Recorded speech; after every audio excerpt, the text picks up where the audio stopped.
So now I say goodbye to the old me, so ready to go. Silakan, mari Mbak masuk. Oke, sudutnya di sini aja ya. Oke, bisa di sini, bisa di sini. Nah, oke, silakan Mbak duduknya diamankan terlebih dahulu. Duduk nyaman. Ya. Oke, jadi mungkin kalian tanya-tanya kenapa sih kok aku dipanggil sama guru BK suruh pulang konseling gitu ya. Jadi berdasarkan hasil assessment yang sudah ibu sebarkan kemarin itu di kelas-kelas itu ibu melihat bahwa kalian ini memiliki kecenderungan kemaslahan yang sama. Oleh karenanya pada hari ini ibu meminta kalian untuk berkumpul di ruang konseling hari ini seperti itu. Nah, ini pada tegang. Mungkin kita main games dulu atau ice breaking dulu biar kalian juga santai gitu ya. Nah, untuk ice breakingnya ini sendiri permainannya yaitu kalian tahu nggak yang permainan cangkang panjang yang panjang jarak? Tahu? Oke. Nah nanti kan itu misalnya kacang panjang terus misalnya ada yang pendek atau beda sendiri. Nah itu nanti bisa menyebutkan nama jurusan, nama asal kelas dan juga kesukaannya. Begitu juga orang kedua. Nanti orang kedua menyebutkan dulu yang sebelumnya kayak misalnya nama ini mbaknya siapa, terus nanti kamu sebutkan lagi beserta dengan kelasnya dan juga kesukaannya. Kayak contohnya aku namanya Ana, kelasku dari 10 IPA 2, hobiku berenang. Terus nanti ini menyebutkan nama aku dulu baru nama dia. Paham? Oke, kita main dulu ya, simulasi. Yuk, 1, 2, 3. Kacang panjang, yang panjang jaga. Nah, berarti aku menyebutkan misalnya namaku Ana, aku dari kelas 10 IPA 2, terus hobiku membaca. Terus nanti kalian lanjut lagi, kacang panjang. Kacang panjang yang panjang jaga. Ulang lagi. Kacang panjang yang panjang jaga. Nah, mbaknya bisa menyebutkan namaku dulu tadi itu siapa, nama, kelas dan juga hobinya, terus baru ke mbaknya. Namanya Ana dari kelas 10 IPA 2. Terus saya Najwa dari 10 IPA 4. Hobinya nonton film. Gitu, nanti begitu juga seterusnya. Paham? Nah, sekarang kalian bertiga mulai ulang lagi, itu kan tadi simulasi. Tuh, yang semangat, 1, 2, 3. Kacang panjang yang panjang jaga. Nah, mbaknya nyebutkan, ayo. Saya Mea dari 10 IPA 6, hobi saya mendengar musik. Mea dari 10 IPA 6. Ya, Musiknya kira-kira apa mbak? Sudah mau? Oke. Lanjut mbaknya berdua, kacang panjang. 1, 2, 3. Kacang panjang yang panjang jaga. Nah, lagi. Yang panjang jaga. Lagi. Kacang panjang yang panjang jaga. Ayo, sulit aja deh. 1, 2, 3. Nama dia Mea dari 10 IPA 6, hobinya mendengarkan musik. Ya, terus Nama saya Najwa dari 10 IPA 4, hobinya nonton film. film apa tuh mbak? Komedi suka. Seru banget. Apa film favoritnya? Oh iya, yang kemarin baru ini agak lain. Wih, bagus ya mbak. Lanjut mbaknya menyebutkan namanya ini dan juga mbak. namanya Mea dari 10 IPA 6, hobinya mendengar musik. Nah, ini namanya Najwa dari 10 IPA 4. Dari 10 IPA 4, hobinya menonton film. Mbaknya? Saya namanya Syara dari 10 IPA 3. Hobinya nge-scroll TikTok sih. Oh, scroll TikTok. Oke, nggak apa-apa. Hobi ya, guys. Namanya Syara. Iya. Oke. Udah kenal satu sama lain ya? Udah. Akan belum sih ini? Kok kayaknya masih kayak canding-candingan gitu. Dari pertama kali ketemu. Oh, baru pertama kali. Sama dulu dong, biar kenal. Iya. Oke, sudah relay semua ya. Oke, sekarang kita memasuki tahap transisi, di mana di sini saya akan menjelaskan terkait gimana sih atau proses konseling akan berlangsung itu seperti apa. Jadi untuk konseling kali ini itu akan menggunakan pendekatan psikoanalisis. Nah, dalam pendekatan ini itu nanti kira-kira kalau misalnya waktunya akan dilaksanakan selama 35 menit dari kalian keberatan atau enggak? Enggak ya. Oke, nah nanti di pertemuan kali ini kita akan membahas satu permasalahan dulu dari kalian atas kesepakatan kalian ya. Nah, di dalam konseling ini juga itu ada yang namanya asas keterbukaan, di mana kalian bisa menceritakan apapun yang sedang kalian alami, yang sedang kalian rasakan gitu. Terus juga ada juga yang namanya asas kerahasiaan. Nah, karena ini kan berkelompok, kalian harus bisa menjaga rahasia satu sama lain. Jangan sampai kalian membocorkan ke teman-temannya yang lain yang nggak ada di sini seperti itu. Nah, jadi karena adanya asas kerahasiaan ini dan juga asas keterbukaan, kalian bisa menceritakan apapun itu di sini. Karena masalahnya kalian itu tidak dijamin tidak akan bocor ke yang lainnya. Sampai sini ada yang mau ditanyakan terlebih dahulu? Tidak ada. Oke. Mungkin karena tadi yang pertama dari sini, sekarang aku mau nanya ke mbaknya. Masalah yang mbak rasakan itu apa, mbak? Masalah yang saya rasain itu saya suka minder Bu kalau misalkan ikut lomba. Saya tuh agak gimana ya kalau ikut lomba tuh agak-agak kayak malu gitu Bu. Oh, malu. Soalnya dulu tuh saya pernah ikut lomba waktu SMP, tapi tuh saya tuh kalah terus sama temen-temen karena lomba ini tuh lumayan makan biaya ya. Temen-temen tuh kayak dibilang ih ngapain ngabisin duit aja gitu, dia kalah. Jadi mbak jadi kayak takut ikut-ikut lomba atau coba-coba hal baru gitu ya. Seperti yang sekarang ini. Jadi kalau kira-kira dari permasalahan mbak beri skala 1 sampai 10 kira-kira berapa? 7 sih. Oh, 7. Sekarang mbaknya kira-kira apa mbak masalahnya? Sebetulnya kayak akhir-akhir ini tuh saya ngerasa kayak motivasi saya untuk belajar itu kayak hilang gitu. Kayak gitu saya kayak semangat buat belajar. Terus tapi itu karena dari orang tua saya tuh kayak bukan memaksa sih, tapi kayak cemburuan. Kalau saya kayak buat jujur kayak saya kepentingannya ya didorong untuk pas ikut lomba gitu, terus dituntut buat prestasi yang tinggi, tapi kayak saya kayak merasa nggak mampu buat mencapai itu gitu. Jadi kayak saya akhir-akhir itu kayak merasa males buat belajar untuk memenuhi permintaan orang tua saya gitu. Jadi motivasinya hilang. Oh, jadi masalahnya mbak alami ini karena kebalikan dari mbaknya sejak tadi. Kalau mbak tuh kayak malah justru dari orang tua banyak kayak tuntutan gitu yang membuat mbak jadinya motivasi belajar itu rendah gitu ya. Kira-kira kalau diberi skala 1 sampai 10, mbak mengalami masalah itu di range berapa sih? Mungkin 6. Cukup tinggi ya mbak.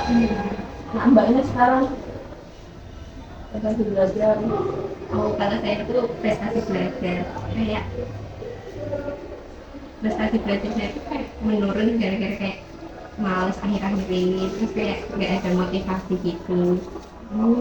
Prestasi belajar rendah karena nggak ada motivasi. Sama kayak mbak ini berarti mbak belajar gitu. Oke. Kira-kira kalau dari skala 1 sampai 10 itu ada di range berapa sih mbak? Terus saya juga Oh, 5. Ya lumayan cukup tinggi berarti ya masalah-masalah di sini. Nah, tadi kan yang mbak ini tadi skalanya 6. Mbak Najwa, terus Mbak Syara tadi skalanya 7, Mbak Mea tadi skalanya 5. Karena yang terlihat itu paling tinggi masalahnya yang sedang dialami Mbak Syara, kira-kira setuju nggak kalau pertemuan kali ini kita membahas masalah yang Mbak Syara dulu? Boleh Mbak Syara?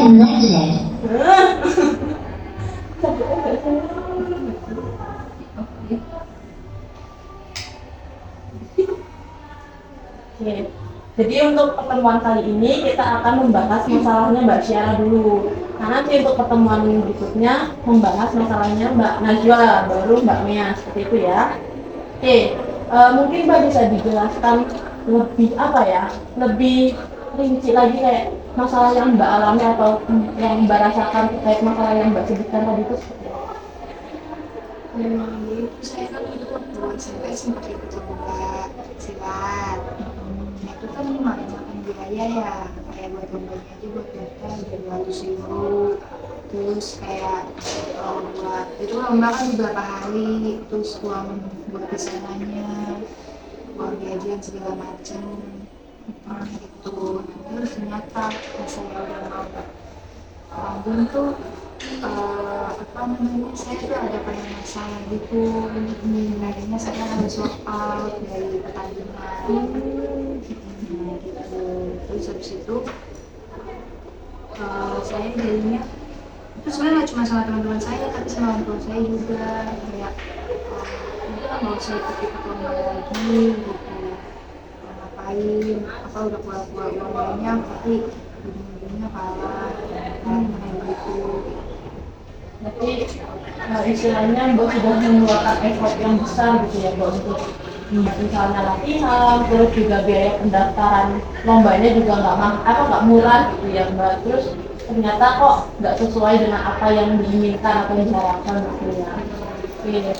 Terus berarti apakah orang tua juga ikut kayak apa ya istilahnya bukan ngatain ya, lebih ke kayak apa sih yang orang tua Mbak berikan, kayak apakah ketika Mbak kalah perlombaan itu apakah memberi support atau malah kayak oh gitu kamu nggak usah ikut gitu atau gimana? Kayak awalnya sih ngasih support gitu, tapi tuh di ujung-ujungnya kayak ya udah besok-besok nggak usah ikut lagi gitu.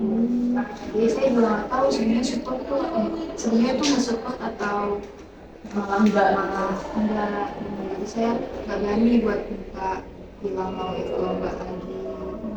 Itu Mbak apa ya ikut perlombaan itu berapa kali, maksudnya apakah baru sekali terus kalah atau pernah beberapa kali tapi tetap kalah terus atau gimana? Dua kali. Kedua itu saya ya kalah tapi saya dapat juara kedua. Kalah sih. Berarti istilahnya bukan dapat juara 1 gitu ya Mbak. Tapi kan tetap masih dapat istilahnya kayak masih dalam konteks juara gitu ya. Cuman yang pertama itu mungkin takdir sedang tidak berpihak atau berpihak kepada Mbak. Oke. Nah, apakah teman-teman Mbak juga ikut mencemooh Mbak ketika Mbak misalnya tadi itu kayak kalah? Iya, kayak kan saya karena latihan perlombaan ini jadi saya sambil kayak dispen gitu. Nah itu ngapa diginiin, ngapain ya dispen gitu. Nah juga soalnya kan teman sekolah saya juga ada yang ikutan dengan sama kayak saya, dia pun menang. Jadi kayak saya tuh kayak dibanding-bandingin gitu. Dibanding-bandingin gimana maksudnya? Iya dibanding-bandingin kayak masa sih itu aja bisa menang sekarang enggak gitu. Posisi yang Mbak rasakan pas mendapatkan kayak apa ya kalimat-kalimat bandingan dari temennya atau kayak malah kok kamu kalau gitu nggak usah ikut lomba, itu perasaan Mbak sih kayak gimana sih? Saya sih kesal sebenarnya, kan mereka nggak tahu kondisi di lapangannya kayak gimana kan, jadi kayak nggak tahu saya tadinya tuh lawannya kayak gimana dan pengalaman apa belum, tapi mereka enak banget kayak ngejudge kayak gitu. Mbak merasa kesal ya. Saya dapat memahami perasaan Mbak, di mana Mbak sudah apa ya, sudah sangat menghabiskan uang, menghabiskan tenaga untuk latihan, untuk ikut lomba itu, tapi kok lingkungan sekitar seperti teman-teman Mbak malah justru tidak mensupport ketika Mbak kalah perlombaannya itu. Nah, ketika Mbak merasa kesal itu, apakah Mbak meluapkan ke teman Mbak atau Mbak malah justru memendam sendiri? Saya nangis. Nangisnya itu ada yang tahu atau cuma kayak Mbak diem-diem nangis gitu? Iya, saya diem-diem. Soalnya saya juga malu kayak kayak tadi bener juga sebenarnya dengan mereka. Nah, saya itu bisa menang, saya membayar sama Mendengarkan berarti. Tapi Mbak tahu kan, maksudnya nggak semua omongan dari mereka itu tuh harus Mbak terima gitu loh. tahu dulu, cuman kan yang namanya omongan yang lagi Nah, dari peristiwa itu berarti membuat Mbak merasa di masa sekarang itu apakah takut ikut lomba lagi kah, atau kayak ya udah cuman kayak sakit hati aja gitu. Tapi sekarang ada dampaknya kan? sekarang jadi takut aja sama kayak nggak yakin sama diri sendiri gitu karena kan jadi kayak sama aja saya tuh udah kayak pesimis duluan.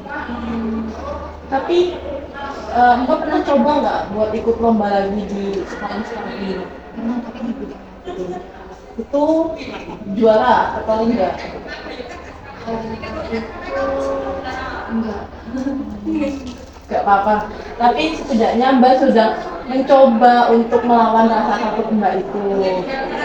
Kayak teman-teman nih, tadi permasalahan Mbak Syara itu, Mbak Syara takut untuk ikut-ikut lomba lagi karena pernah punya pengalaman bahwa dulu pas SMP Mbak Syara ini ikut lomba pencaksilat ya Mbak tadi, tapi kalah. Nah, kira-kira dari teman-teman ada yang pernah mengalami seperti Mbak Syara di sini ya, pengalaman seperti Mbak Syara? Kayak dulu pernah ikut lomba tapi kalah, atau malah yang ikut lomba tapi kok nggak disupport orang tua gitu.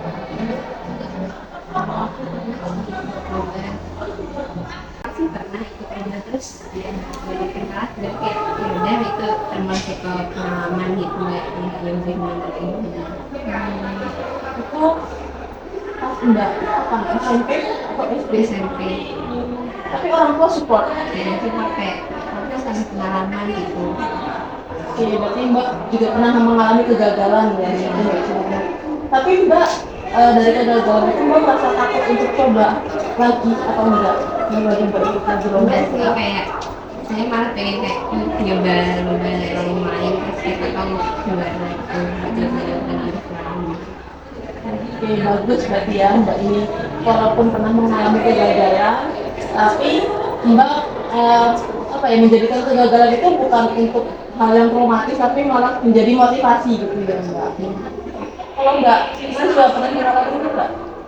Pernah sih kan, yaitu tadi sama orang tua kan terus didorong buat ikut lomba-lomba itu kan. Tapi kayak melenceng itu loh sama yang aku minati gitu. Jadi daripada ngobrol lomba itu aku kan nggak minat, nggak tahu ini lombanya ini di bidang gimana gitu, terus jadinya kalah gitu.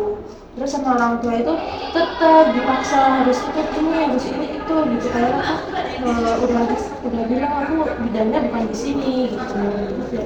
Ya tadi kayak aku jadi merasa males gitu buat motivasi buat ikut kayak itu, terus buat belajar juga jadi Mbak Najwa ini pernah ikut lomba, tapi malah lomba yang Mbak ikutin itu bukan sesuai passion atau minat Mbak gitu, malah kebalikannya gitu ya. Oke, tapi orang tua Mbak tahu kalau misalnya Mbak sukanya di bidang apa gitu?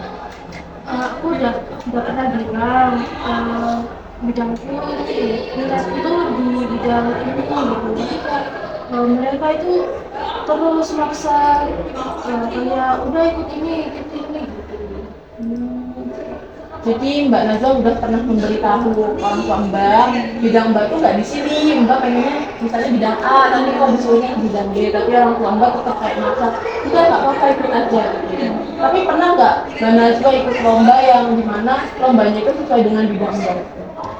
Pernah waktu itu waktu SMP itu aku diam-diam ikut lomba gitu. Terus meskipun nggak juara satu tapi bisa dapat peringkat yang tinggi gitu.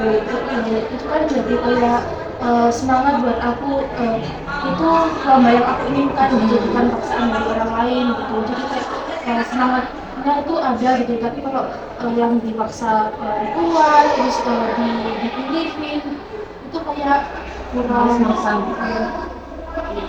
Berarti Mbak juga pernah mencoba untuk ikut lomba sesuai dengan apa yang Mbak inginkan, tapi diem-diem gitu. Nah, itu Mbak juara atau kalah enggak?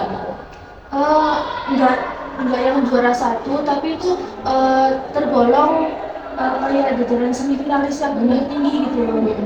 Menyingkirkan juga masuk orang lain. Berarti Mbak ikut lomba sesuai dengan yang Mbak minati. Ya lumayan ada apa ya nominasinya gitu ya. Orang tua Mbak itu pada saat itu setelah Mbak ikut lomba itu tahu apa enggak? Ya tahu sih, tapi kayak cuma bagus gitu aja responnya. Tapi kayak tetap diinin buat lomba yang ini yang lain. Jadi kayak supportnya itu ada apa ya kayak seadanya gitu ya, nggak seperti pas Mbak ikut lomba yang mereka inginkan.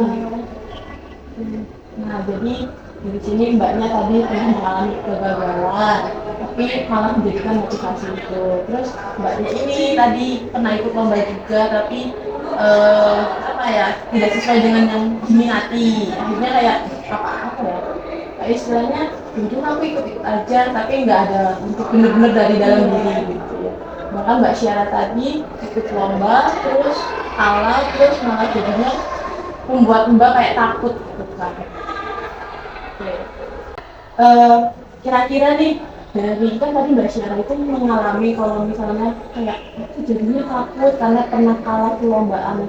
Dari kalian kira-kira bisa memberikan apa ya kayak pengalaman kalian ke Mbak Syara atau Mbak kayak nggak apa kamu ikut lomba tapi kan itu sudah menjadi pengalaman kamu walaupun kamu kalah gitu kamu kan bisa memberikan pendapat kayak mungkin cara mengatasi ketakutan Mbak Syara. Tadi kan Mbak Syara jadi kayak takut gitu kan, takut dicemooh, takut kalah lagi gitu ya.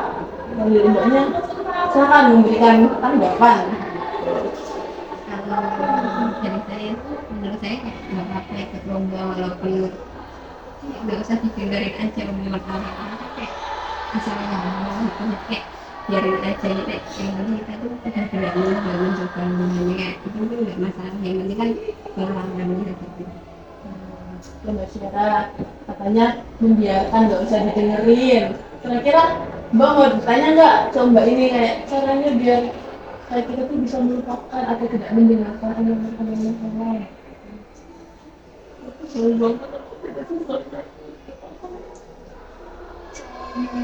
nggak kepikiran sama orang. Soalnya kadang kayak udah tuh lomba kayak temen ketawa gini jadi bikin nervous takut gitu. Kalau aku sih kayak ya udah biarin kayak ya udah kayak bodo amat gitu kayak nggak terlalu dihibur gitu kayak terlalu dipikirin gitu kayak mengalihkan ke kegiatan yang lain gitu. Kira-kira kegiatannya apa itu Mbak? Kayak dengerin musik kan? Oke, berarti Mbak Syara harus belajar untuk bisa apa ya tidak mendengarkan. Ada saat-saat dimana kita tuh harus bersikap bodo amat gitu ya terhadap lingkungan sekitar yang dapat apa ya kira-kira kayak menurut ini kayaknya akan berdampak negatif nih ke aku, kayaknya aku harus gak usah dengerin mereka gitu. Walaupun ya mungkin awal-awal pastinya susah ya Mbak untuk apa ya bisa membiarkan omongan-omongan yang negatif tentang kita itu. Kalau dari Mbak ini kira-kira ada tips yang bisa diberikan Mbak? Kalau mungkin dari aku sebenarnya mau tanya dulu pencak itu sesuai minatnya Mbak Syara. Ya kalau menurut aku selama itu minatnya Mbak Syara terus bidang yang disukai itu nggak apa-apa dicoba lagi aja gitu ikut lomba-lomba lagi gitu. Ini karena kayak mumpung itu lomba itu adalah sesuai dengan keinginan Mbak Syara gitu. Jadi berani aja dicoba. Tapi istilahnya walaupun apa ya, tapi ya udah karena itu passionnya Mbak, bidang Mbak, minatnya Mbak, terus Anda coba karena kan nggak ada yang tahu, maksudnya kalau kita terus-terusan berusaha, insya Allah pasti Allah juga akan mendengar gitu ya kan, akan melihat kayak usahanya anak ini udah bagus nih, walaupun pasti awal-awal ada selalu yang namanya kegagalan, terus misalnya kalah-kalah lomba itu nggak apa-apa ya kan.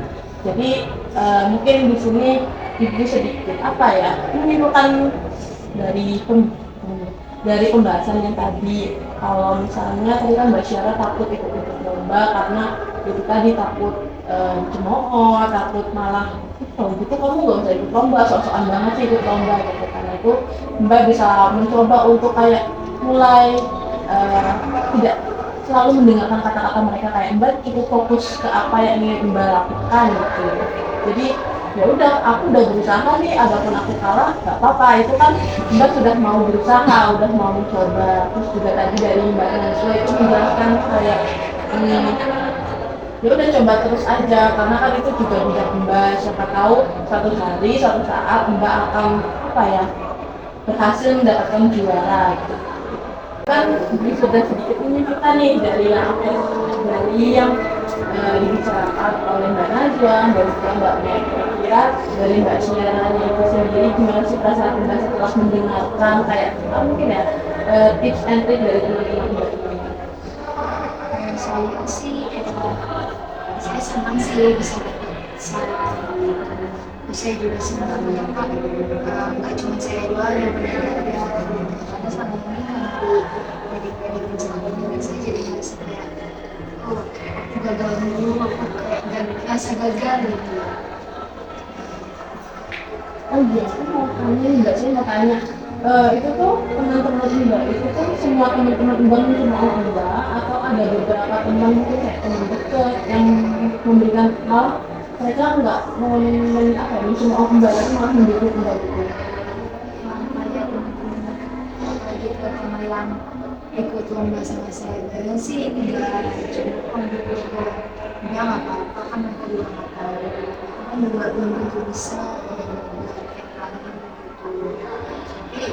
kan tetap aja kalau gimana ya kalau dikatain kayak gitu Banyak yang ngapain mungkin ya itu sih kalau dari ibu kayak coba untuk mulai apa ya tidak selalu mendengarkan orang lain gitu kan. Terus kalau emang misalnya Mbak ngerasa apa down banget nih, aku lagi sedih banget nih, Mbak mungkin bisa cerita atau membagi keluh kesah Mbak ke orang-orang yang memang Mbak percaya ya. Itu tadi kayak misalnya teman-teman teman-teman Mbak yang suka Mbak itu bisa mungkin dijadikan tempat untuk keluh kesah Mbak, biar Mbak juga kayak setidaknya tidak memendam perasaan Mbak itu sendiri gitu, kayak memendam atau menyimpan perasaan kesedihan Mbak itu sendiri. Kalau dari Mbaknya setelah mengikuti konseling itu kira-kira perasaan Mbak